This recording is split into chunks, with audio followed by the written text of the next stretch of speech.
Chapter 1.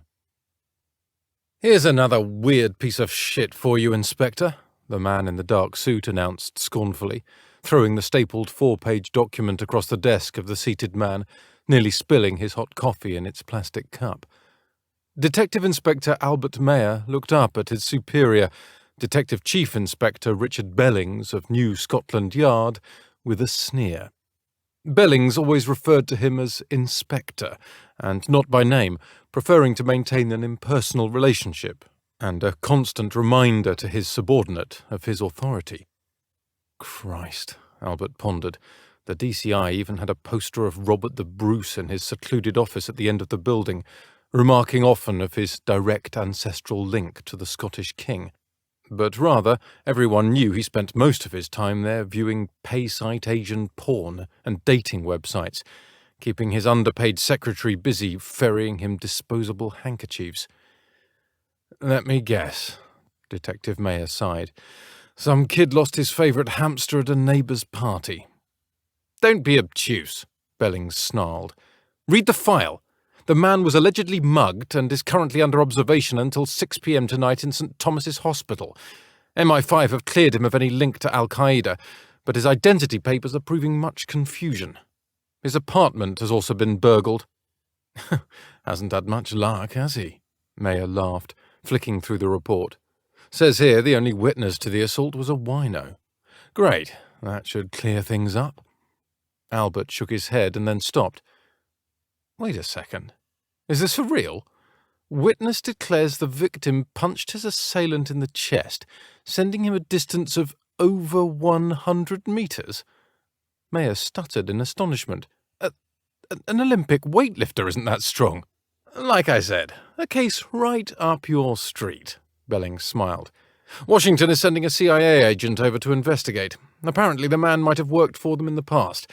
They said he matched the description of an operative who did some undercover work in Cambodia in 1970. The Central Intelligence Agency is not that blind or stupid.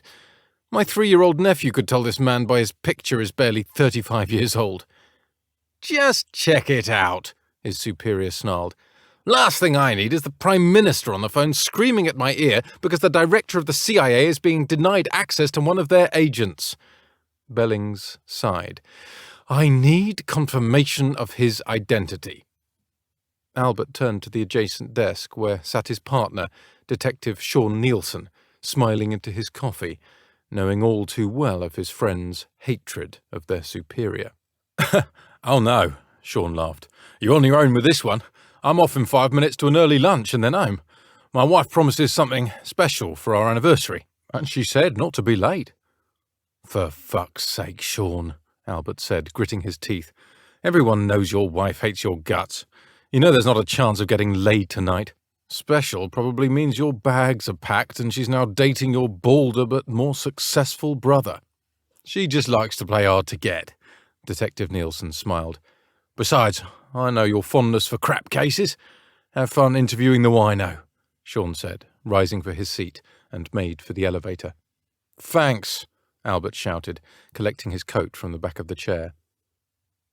A long car journey through London's afternoon traffic, and Albert Mayer arrived at St. Thomas's Hospital. He hated the sterile smell of hospitals, overworked nurses performing mundane tasks without complaint, the procession of terminal patients, whose only joy was 3 cigarettes quickly smoked in 10 minutes at the entrance. 2 floors up, and several corridors later, he found the private room.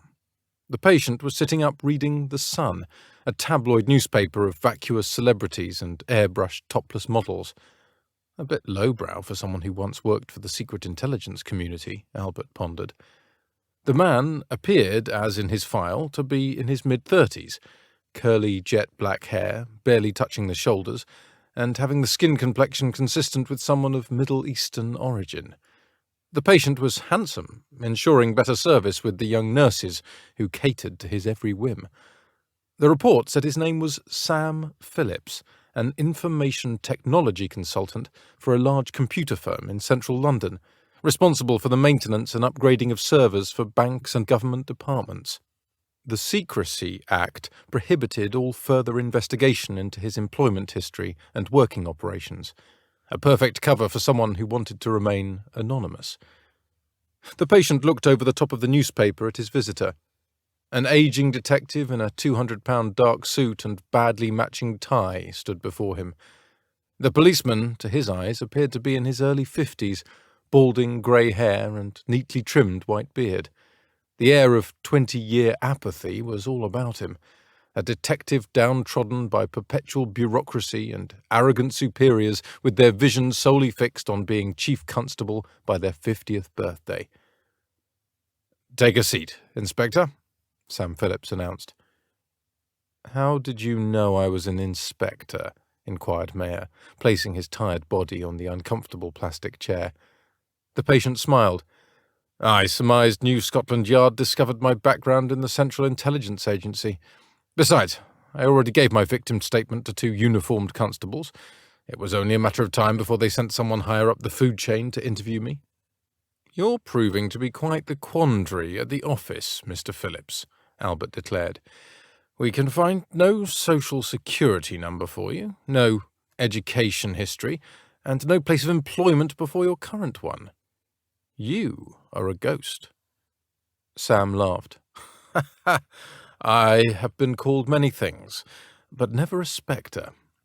However, there have been many over the years who would have liked me to depart the mortal plane." "Of that I have no doubt," Mayer nodded. "Your recent assault is proof of that. What exactly happened last night?" "I received a blow to the head and was dazed when the paramedics discovered me," the patient said, shrugging his shoulders. "The exact details escape me." Albert revealed the file and flicked through the document.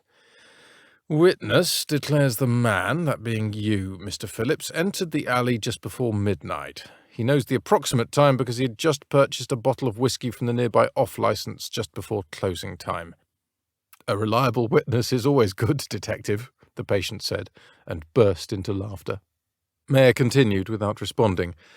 "Witness says a black van pulled up alongside and 3 men jumped out and tried to bundle the victim into the vehicle. Mr. Phillips punched one assailant in the chest and sent him flying through the air a distance of 110 meters and pushed the other 2 men to the ground. Any of this sounding familiar?" Sam shook his head. "Can't say it does, Copper," the patient replied. "But you know what a knock to the skull does for memory." "Speaking of blows, do you work out in the gym as part of your employment, Mr. Phillips?" "You know I can't talk about my job, Detective," Sam retorted sharply. "The witness said you then ran off to a nearby wall which you tried to scale, but which collapsed, covering you in rubble. The wino then went for help. Paramedics discovered you unconscious but without any injury." "Remarkable, Mr. Phillips." Sam smiled. "Just lucky, I guess." "You were covered in blood, none of it yours," Albert said, rising from the seat. "Furthermore, we could find no trace of the men, and all cameras in the streets leading to the alley had been disabled. Quite professional for a mugging. You should head for the docks with all this fishing, Inspector." "Too professional to make it some random racist attack. Drunken soldiers angry at fallen comrades in Afghanistan. The CIA believe you match an operative that did work for them in Cambodia during the Vietnam War. But that was over 40 years ago." "Can't be me, then," Sam replied, "though my chemist does recommend the best anti-aging cream in London." "Your apartment has also been broken into. Quite a mess they made, but apart from a laptop, nothing else appeared to have been taken. Cash was left on the kitchen worktop. The computer shop which sold the computer said it was only a cheap laptop, one of their lower range, used for simple word processing and internet access. Not really worth their trouble unless they thought there might be valuable information stored on a hard drive." "Maybe they had heard about my fetish for women with large asses. I'd built up quite a collection. Some movies, too," Sam laughed. "Neighbours said you lived alone.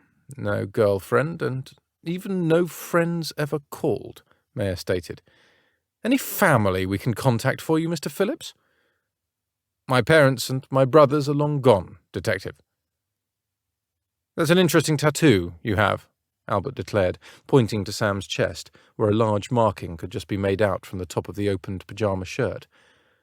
Doctors said they have never seen anything like it.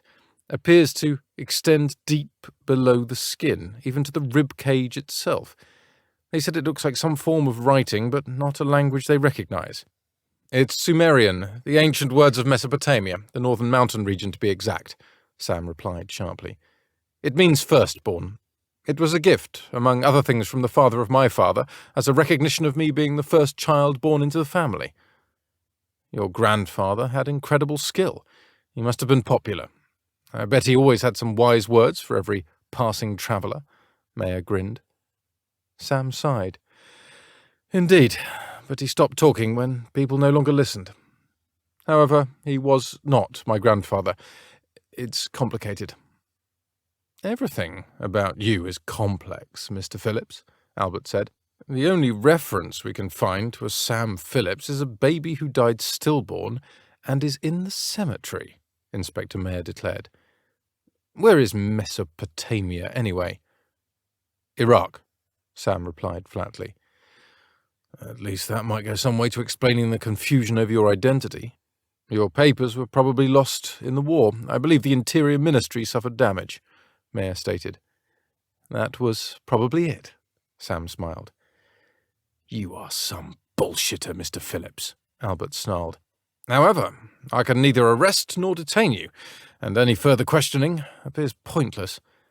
But don't leave Britain without notifying me, or I will have Interpol drag you back here, and I don't care who from the CIA tries to bust my balls.